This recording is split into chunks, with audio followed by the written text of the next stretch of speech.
سلامونه مې قبول کړئ دوستانو. په دې ویډیو کې به تاسو په دې معلوماتو باندې پوه شئ چې هجړه ولې پیدا کیږي. ولې په یو کور کې هجړه پیدا شي چې د هغه مور هم سمه وي، پلار یې هم ټیک ټاک وي او نورونه خویندې هم سمې وي، خو په یو کور کې هجړه پیدا شي او هغه د هغوی دپاره ډېر د لوی مشکل سبب جوړ شي، او دا ځکه چې خلک ورپسې بیا خنداګانې کوي. داسې هم ویل کېږي چې په دې کې د مور پلار یوه لویه غلطي وي، د دغه غلطۍ په وجه باندې ماشوم هجړه پیدا کېدلی شي. قدرمنو، دا ټول تفصیل به تاسو سره شریکوم، موږ سره تر اخره پاتې شئ. په دې باره کې موږ مخکې هم ویډیوګانې جوړې کړي دي. د ټولو نه اول خو دا خبره ده چې په کومو وختونو کې کوروالی نه وي کول پکار. په یاد ولرئ چې کله هم یو ښځه بیماره وي نو زیات خاوندان دا کوشش کوي چې د حیض د بیمارۍ په حالت کې ورسره هم کوروالی وکړی شي. په دغه باره کې دا ویل کېږي چې کوروالی کول په دغه دوران کې بالکل نه دي پکار. که په دغه دوران کې کوروالی وکړی شي نو ډېرې لوی بیماریانې ښځې او سړي ته لګېدلی شي، خو دا په دې معنا نه ده چې په دغه دوران کې کوروالی کول به ماشوم پیدا کړي یا به ماشوم معذوره پیدا شي یا به ماشوم هجړه پیدا شي. په یاد ولرئ چې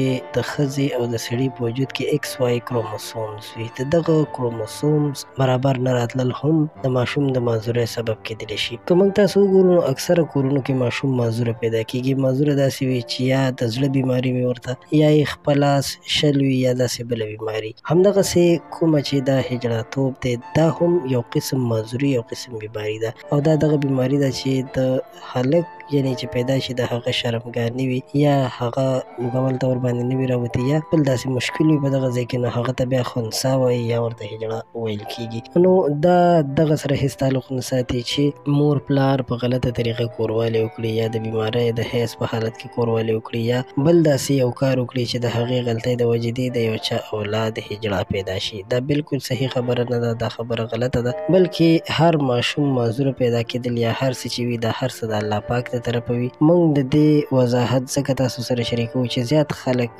کوم کورونو کې چې هجړهګان پیدا شي نو هغوی ته په سپکه سترګه ګوري، او یا هغوی ته داسې پیغورنې کوي چې هغوی په خپل ژوند ستومانه کړي. نو په یاد ولرئ چې دا هر څه د الله له طرفه دي. په دې کې خو د سړي او د ښځې هېڅ ګناه هم نه وي، خو کوم هجړه چې بیا وي پکار ده چې هغه د الله تعالی سره خپله رشته وساتي، نه دا چې ډانسونو او ګډاګانو ته ووځي.